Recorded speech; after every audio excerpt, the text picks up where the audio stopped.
দিন দিন নিয়ন্ত্রণের বাইরে চলে যাচ্ছে নেতানিয়াহুর সরকার বিরোধী বিক্ষোভ। গত অক্টোবরে ভূখণ্ডটিতে ঢুকে ভয়াবহ হামলা চালায় ফিলিস্তিনের স্বাধীনতাকামী সংগঠন হামাস। তখন নিরাপত্তা বাহিনী সহ বহু ইসরায়েলি নাগরিককে জিম্মি করে সংগঠনটি। তাদের মুক্তির দাবিতে গেল কয়েক মাস ধরেই আন্দোলন করে আসছেন স্বজনরা। এরই ধারাবাহিকতায় স্থানীয় সময় শনিবার তেল আবিবের রাস্তায় জড়ো হন হাজারো মানুষ। এ সময় নেতানিয়াহু বিরোধী স্লোগানে উত্তাল হয়ে ওঠে আশপাশের এলাকা।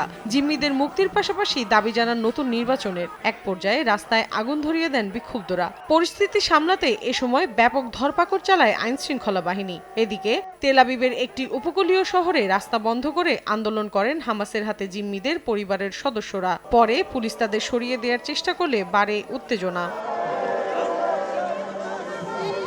নগদের কাছে সব গ্রাহকই প্রিয়, তাই তো সারা দেশে ক্যাশ আউট চার্জ সবচেয়ে কম।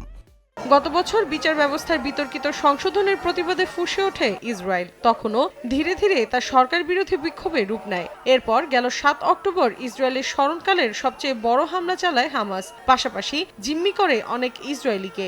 সাময়িক যুদ্ধবিরতির মাধ্যমে কিছু জিম্মিকে মুক্ত করা হলেও এখনও হামাসের হাতে আটক আছেন অনেকে। মৌসুমী সাথী, সময় সংবাদ।